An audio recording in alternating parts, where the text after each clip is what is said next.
வணக்கம். உங்களுக்கு தெரியுமா, ஒரு கிராமம், ஒரு மயானம், ஆனால் அதன் கீழே பல ஆண்டுகளாக மறைக்கப்பட்டிருக்கலாம் என்று கூறப்படும் நூற்றுக்கணக்கான மனிதர்களின் எலும்புக்கூடுகள். ஒரு தாய், ஒரு தந்தை, ஒரு குழந்தை, ஒரு மாணவி, ஒரு இளைஞன், இவர்கள் எங்கே போனார்கள்? இந்த கேள்விக்கான பதிலை தேடிக்கொண்டிருக்கும் ஆயிரக்கணக்கான குடும்பங்களின் வழியின் அடையாளமாக இன்று உலகம் பேசும் இடம் செம்மணி. 1983 முதல் 2009 வரை நீடித்த இலங்கை உள்நாட்டுப் போர் நாட்டின் வடக்கு மற்றும் கிழக்கு பகுதிகளை பெரிதும் பாதித்திருந்தது. 1983 நடைபெற்ற கருப்பு ஜூலை கலவரம் ஆயிரக்கணக்கான தமிழர்களை இடம்பெயரச் செய்தது. அதன் பின்னர் பல ஆண்டுகள் இராணுவ நடவடிக்கைகள், குண்டு வெடிப்புகள், காணாமல் போனோர், கட்டாய இடம்பெயர்வுகள் என்பவை தொடர்ந்து நடந்தன. 1995 இலங்கை இராணுவம் ஆபரேஷன் ரிவிரச மூலம் யாழ்ப்பாணத்தை மீண்டும் தனது கட்டுப்பாட்டுக்குள் கொண்டு வந்தது. அதன் பிறகு பலர் கைது செய்யப்பட்டதாகவும், அதன் பிறகு வரவில்லை, அவர்கள் திரும்பியெனவும் குடும்பங்கள் கூறத் தொடங்கின. இலங்கையில் காணாமல் போனோரின் சரியான எண்ணிக்கை இன்னும் விவாதத்திற்குரியதே. பல்வேறு சர்வதேச அறிக்கைகள் மற்றும் அரசாங்க ஆவணங்களில் ஆயிரக்கணக்கானோர், சில மதிப்பீடுகளில் 10,000 கணக்கானோர் காணாமல் போனவர்கள் என்று பதிவு செய்யப்பட்டுள்ளனர். இன்று வரை பல குடும்பங்கள் எங்கள் மகன் எங்கே, என் கணவர் உயிரோடா, என் மகள் என்ன ஆனாள் என்ற பதிலை எதிர்பார்த்து காத்திருக்கின்றனர். 1996 செப்டம்பர் மாதம் 7 18 வயது நிரம்பிய உயர்கல்வி தேர்வை முடித்துவிட்டு திரும்பிய மாணவி கிருஷாந்தி குமாரசாமி யாழ்ப்பாணத்தின் கைதடி பகுதியில் இருந்த இராணுவ சோதனை சாவடியை கடக்கும் பொழுது அவர் காணாமல் போனார். பின்னர் தெரிய வந்தது, அவர் பாலியல் வன்முறைக்கு ஆளாக்கப்பட்டு படுகொலை செய்யப்பட்டிருந்தார் என்று. அவரை தேடி வந்தவர்களான அவரது தாய், சகோதரர், குடும்ப நண்பர் மூவரும் பின்னர் கொல்லப்பட்டனர். இந்த வழக்கு உலகம் முழுவதும் அதிர்ச்சியை ஏற்படுத்தியது. இந்த வழக்கின் குற்றவாளிகளாக தண்டிக்கப்பட்ட இராணுவ வீரர்களின் ஒருவரான லான்ஸ் கார்பரல் சோமரத்ன ராஜபக்ச ஒரு அதிர்ச்சி தகவலை நீதிமன்றத்தில் தெரிவித்தார். அவர் கூறியது, செம்மணி பகுதியில் 300 முதல் 400 வரை உடல்கள் புதைக்கப்பட்டுள்ளன. இந்த ஒரு வாக்கியம் இலங்கையின் மிகப்பெரிய மனித உரிமை விசாரணைகளில் ஒன்றிய ஆரம்பித்தது. 1999 சர்வதேச கவனத்தின் கீழ் நீதிமன்ற உத்தரவின்படி செம்மணியில் அகழ்வாய்வு ஆரம்பிக்கப்பட்டது. முதல் கட்ட அகழ்வாய்விலேயே 15 மனித எச்சங்கள் கண்டுபிடிக்கப்பட்டன. சில உடல்களில் கைகள் கட்டப்பட்டிருந்தன, கண்கள் மூடப்பட்டிருந்ததாகவும், வன்முறைக்கான அடையாளங்கள் இருந்ததாகவும் தடயவியல் ஆய்வாளர்கள் பதிவு செய்தனர். பலர் எதிர்பார்த்திருந்த இந்த விசாரணை நிறுத்தப்பட்டது. 300 உடல்கள் கண்டுபிடிக்கப்பட்டும் அகழ்வாய்வு குறுகிய பகுதியில் மட்டுமே நடந்தது.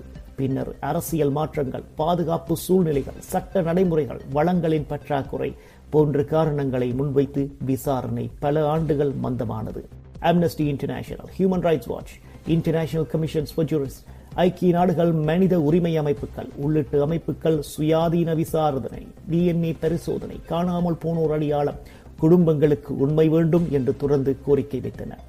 OMP, office on missing person, 2018 இலங்கை அரசு அமைத்த ஒரு அமைப்பு உருவாக்கியது. இதன் நோக்கம் காணாமல் போனவர்களை பதிவு செய்தல், குடும்பங்களிடமிருந்து சாட்சியங்கள் பெறுதல், அடையாளம் காணுதல். ஆனால் பல குடும்பங்கள் விசாரணை போதுமான வேகத்தில் நடைபெறவில்லை என்று குற்றம் சாட்டுகின்றனர். 2025 செம்மணியில் மின் தகன நிலையம் அமைக்கும் பணியின் போது மனித எலும்புகள் மீண்டும் கண்டுபிடிக்கப்பட்டன. இதனைத் தொடர்ந்து நீதிமன்றம் புதிய அகழ்வாய்வுக்கு அனுமதி வழங்கியது. புதிய அகழ்வாய்வில் பல மனித எலும்புக்கூடுகள் கண்டுபிடிக்கப்பட்டன. அவற்றுடன் குழந்தைகளின் காலணிகள், பள்ளிப்பைகள், ஆடைகள், நாணயங்கள், தோட்டாக்கள், தனிப்பட்ட பொருட்கள் கண்டுபிடிக்கப்பட்டதாக அதிகாரப்பூர்வ தகவல்கள் வெளியிட்டுள்ளன. தடவியல் நிபுணர்கள் வயது, பாலினம், இறப்பு காலம், DNA ஆய்வுகளை மேற்கொண்டு வருகின்றனர். சில எச்சங்கள் குழந்தைகளை சேர்த்திருக்கலாம் என்று ஆரம்ப கட்ட மதிப்பீடுகள் வெளியாகி இருக்கின்றன. ஆனால் பல அடையாளங்கள் இன்னும் உறுதிப்படுத்தப்படவில்லை. 2025-26 காலகட்டத்தில் BBC, Associated Press, Reuters, Al Jazeera, the Guardian உள்ளிட்ட சர்வதேச ஊடகங்கள் செம்மணி அகழ்வாய்வை விரிவாக்க செய்தி வெளியிட்டன. இந்த உடல்கள் யாருடையது? இவர்கள் எப்போது இறந்தார்கள்? எப்படி இறந்தார்கள்? அவர்கள் காணாமல் போனவர்களா, போரில் உயர்ந்தவர்களா, அல்லது வெறும் சம்பவங்களின் பலிகளா? இந்த கேள்விகளுக்கான பதில்களை வழங்குவது நீதித்துறை மற்றும் தடவியல் விசாரணைகள் என்பதால் இறுதி முடிவுகள் இன்னும் எதிர்பார்க்கப்படுகின்றன. 30 ஆண்டுகளாக ஒரு தாய் தன் மகன் திரும்பி வருவார் என்று காத்திருக்கின்றார். ஒரு மனைவி தன் கணவர் உயிரோடு இருக்கின்றாரா என்று தெரியாமல் வாழ்கின்றார். ஒரு குழந்தை தன் தந்தையை ஒருபோதும் பார்க்கவில்லை. செம்மணி அவர்களுக்கு ஒரு இடம் மட்டுமல்ல, ஒரு நம்பிக்கை, ஒரு கேள்வி, ஒரு கண்ணீர். செம்மணி புதைகுழி குறித்து பல்வேறு கருத்துக்கள் உள்ளன. பல தமிழ் அமைப்புகள் மற்றும் மனித உரிமை அமைப்புகள் இது காணாமல் போன பொதுமக்களுடன் தொடர்புடைய முக்கிய ஆதாரமாக இருக்கலாம் என்று வலியுறுத்துகின்றன. மறுபுறம் அதிகாரப்பூர்வ நிலைப்பாடு ஒவ்வொரு எச்சத்திற்கும் தடயவியல் மற்றும் சட்ட ரீதியான உறுதிப்படுத்தலே அவசியம் என்பதாகும். இந்த காரணத்தால் உண்மை, பொறுப்பு கூறல் மற்றும் நீதியை நோக்கிய விசாரணை இன்னும் தொடர்கின்றது. உங்களுக்கு தெரியுமா, ஒரு நாட்டின் வரலாறு அதன் வெற்றிகளால் மட்டுமல்ல, அது தனது கடந்த காலத்தின் உண்மைகளை எப்படி எதிர்கொள்கின்றது என்பதாலும் எழுதப்படுகின்றது. செம்மணி இன்று ஒரு மயானம் அல்ல, அது உண்மையை தேடும் ஒரு தேசத்தின் நினைவிடம், நீதிக்காக காத்திருக்கும் குடும்பங்களின் குரல், மறக்கக்கூடாத மனித வரலாற்றின் ஒரு பக்கம்.